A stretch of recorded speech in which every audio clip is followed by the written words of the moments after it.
Hello friends, welcome to our channel. This is Manish Shrivastava और हम लोग इस लेक्चर में इंडियन ज्योग्राफी के बारे में पढ़ेंगे। मैं दो भाग जो है भारतीय भूगोल के ऊपर ला चुका हूँ, जो कि आपके डिस्क्रिप्शन बॉक्स में आपको उसके लिंक मिल जाएंगे। और ये तीसरा लेक्चर है। ये मेरे लेक्चर हर सैटरडे संडे को आपको मिलेंगे इस चैनल पे। तो आप इस चैनल को सब्सक्राइब कर सकते हैं, जिससे आपको नए लेक्चर्स की जानकारी मिलती रहेगी। तो इस लेक्चर में मैं भारतीय भूगोल के कुछ जो है पहले अंतर्राष्ट्रीय सीमाओं की कुछ बात करूंगा, और उसके बाद भारतीय जो कुछ आपके फैक्ट्स हैं उनके बारे में इस क्लास में हम लोग कवर करेंगे। तो हम लोग अपना आज का लेक्चर शुरू करते हैं।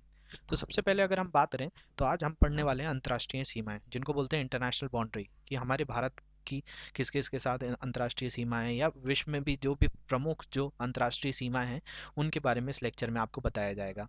तो सबसे पहले शुरू करें, तो इसमें आपको देख पा रहा होगा सबसे पहले दुरंड रेखा, दुरंड लाइन जो है वो 1896 में खींची गई थी, और ये पाकिस्तान और अफगानिस्तान के बीच में है। ये जब खींची गई थी तब ब्रिटेन हुआ करता था भारत, मतलब ब्रिटिश इंडिया और अफगानिस्तान के बीच में खींची गई थी। वैसे अफगानिस्तान इसको वास्तविक सीमा नहीं मानता है, लेकिन अगर आपके पेपर में आता है कि दुरंड रेखा जो है वो क्या है, तो वो आपकी पाकिस्तान अफगानिस्तान के बीच की सीमा है। इसके बाद बात करें तो रेड क्लिफ रेखा है। रेड क्लिफ रेखा जो है वो भारतीय पाकिस्तान और भारत बांग्लादेश के बीच की सीमा को कहा जाता है, क्योंकि 1971 के समय जो है बांग्लादेश का जो है निर्माण हुआ था। उससे पहले वो पूर्वी पाकिस्तान कहलाता था। तो 1947 में ये रेखा रेड क्लिफ के द्वारा खींची गई थी, जिसमें भारत और पाकिस्तान को भी रेड क्लिफ रेखा कहा जाता है, और भारत और पूर्वी पाकिस्तान को भी कहा जाता था। लेकिन पूर्वी पाकिस्तान अब जो है वो आपका बांग्लादेश बन चुका है, तो उस सीमा को भी रेड क्लिफ रेखा ही कहेंगे। इसके बाद जो तीसरी रेखा है वो है मैकमोहन रेखा। मैकमोहन रेखा 1914 में खींची गई, और ये भारत और चीन के मध्य खींची गई सीमा को कहा जाता है। इसके बाद आपको दिख रहा होगा 24th पैरेलल, जिसको 24वां समांतर रेखा कहा जाता है। ये 24वीं समांतर रेखा भारत और पाकिस्तान के बीच की सीमा है, रण ऑफ कच्छ में। रण ऑफ कच्छ गुजरात में आता है, वहाँ पे जो है इसको माना जाता है। लेकिन ये पाकिस्तान क्लेम करता है, भारत इस चीज़ से जो है भारत ने इसको मान्यता प्राप्त नहीं है, या भारत ने इसको मान्यता नहीं दी है कि 24 समांतर रेखा कुछ होती है। लेकिन पाकिस्तान के यहाँ और अंतर्राष्ट्रीय स्तर पर ये बोला जाता है कि 24वीं समांतर रेखा भारत पाकिस्तान के बीच की है, रण ऑफ कच्छ में। बट भारत उसको मानता नहीं है। तो ये याद रखेंगे 24वीं समांतर। इसके बाद 17th पैरेलल की बात करें, जिसको 17वीं समांतर रेखा कहा जाता है। ये नॉर्थ वियतनाम, मतलब उत्तरी वियतनाम और दक्षिणी वियतनाम के बीच के मध्य की सीमा को 17वीं समांतर रेखा कहा जाता है।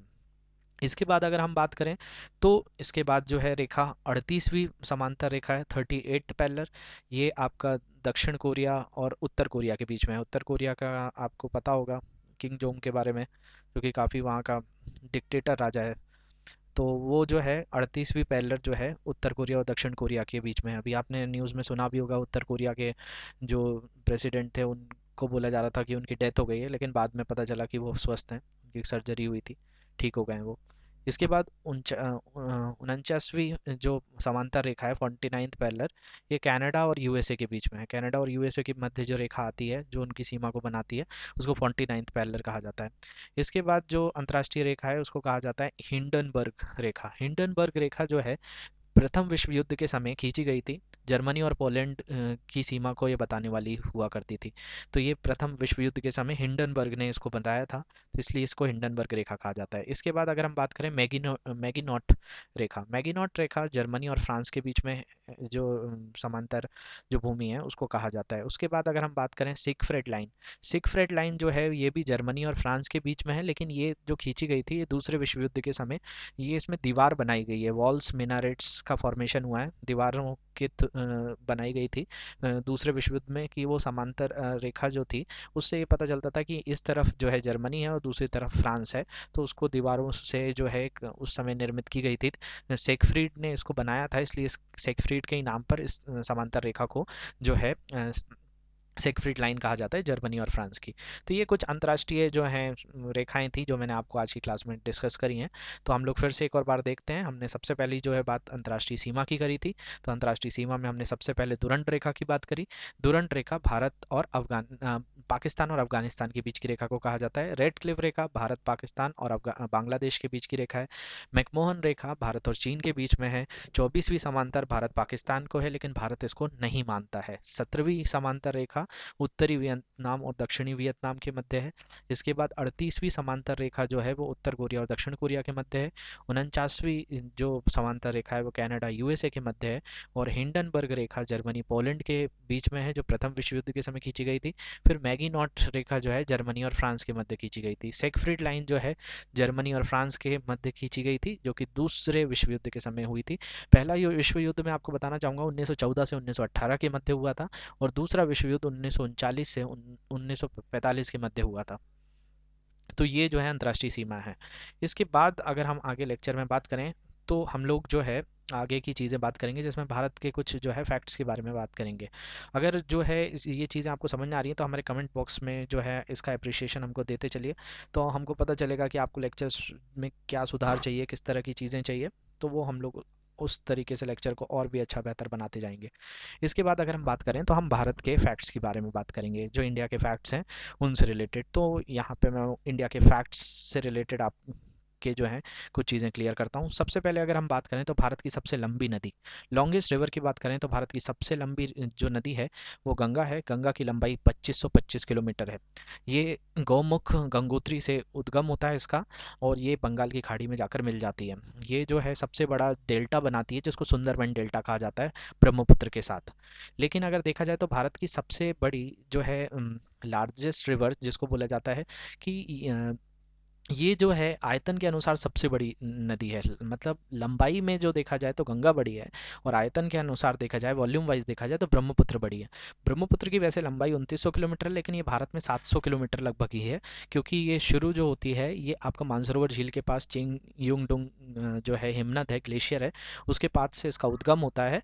और उसके बाद ये तिब्बत से होती हुई, चीन से होती हुई, फिर अरुणाचल प्रदेश, असम और बांग्लादेश से होती हुई बंगाल की खाड़ी में जाती है। तो भारत में इसकी लंबाई कम है, लेकिन भारत में सबसे ज़्यादा जल लेकर आती है। आयतन के अनुसार सबसे बड़ी नदी जो है भारत में वो ब्रह्मपुत्र है। इसके बाद अगर हम बात करें सबसे बड़ा जो है नदी पर बना हुआ द्वीप, नदी पर बना हुआ द्वीप जो होता है जिसमें मीठा पानी होता है, ताजे पानी की जो मतलब जिस द्वीप के आसपास जो पानी हो वो मीठा हो या ताज़ा पानी हो, उसको जो है नदी पर बसा हुआ द्वीप कहा जाता है। तो ये भारत का और विश्व का भी सबसे बड़ा द्वीप है, जिसको माजुली द्वीप कहा जाता है, माजुली आइलैंड।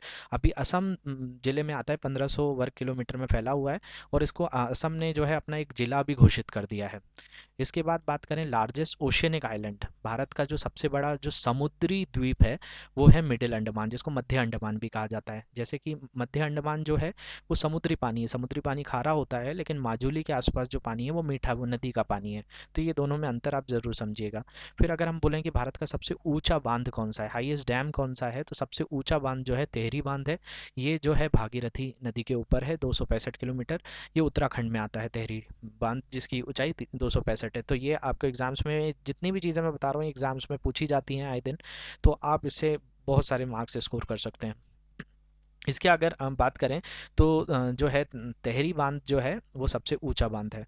इसके बाद अगर हम बात करें कि सबसे लंबा बांध कौन सा है भारत का, तो भारत का सबसे लंबा बांध हीराकुंड बांध है। हीराकुंड बांध महानदी के ऊपर आता है और जिसकी लंबाई 4.8 किलोमीटर है।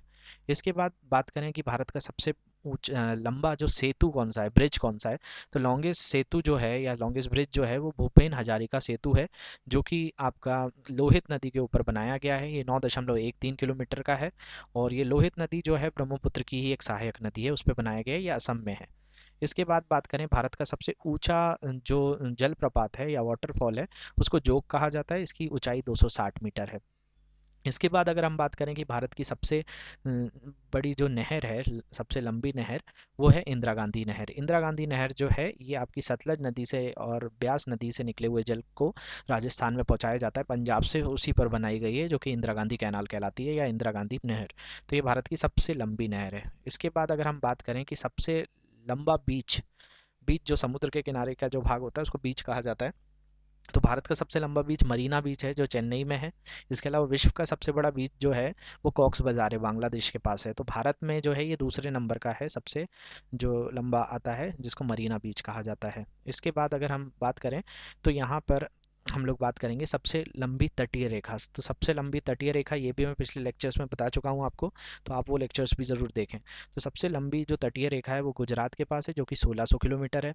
इसके बाद अगर हम बात करें सबसे ऊंची चोटी भारत की, तो वो भारत की जो सबसे ऊंची चोटी है वो माउंट K2 है, जिसको कंचनजंगा के ऊपर भी कहा जाता है। गॉडविन ऑस्टिन भी नाम इसकी ऊंचाई जो है 8,611 मीटर है। इसके बाद सबसे बड़ा मरुस्थल जो है भारत का, वो आपका थार मरुस्थल है, जिसको भारत का विशाल मैदान या ग्रेट इंडियन डेजर्ट भी कहा जाता है, जो राजस्थान में आता है। ये गर्म मरुस्थल है। इसके अलावा भारत की सबसे ठंडी जगह, कोल्डेस्ट प्लेस की बात करें तो द्रास जम्मू कश्मीर में, जहाँ -45 डिग्री सेल्सियस तक भी तापमान पहुंच जाता है।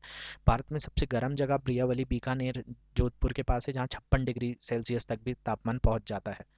इसके बाद अगर हम बात करें सबसे गीली जगह, विश्व की भी सबसे गीली जगह और भारत की भी सबसे गीली जगह जो है वो मौसिन राम है, चेरापूंजी के पास है। पहले चेरापूंजी हुआ करता था, लेकिन अभी 4-5 साल से मौसिन राम में ज़्यादा वर्षा हो रही है।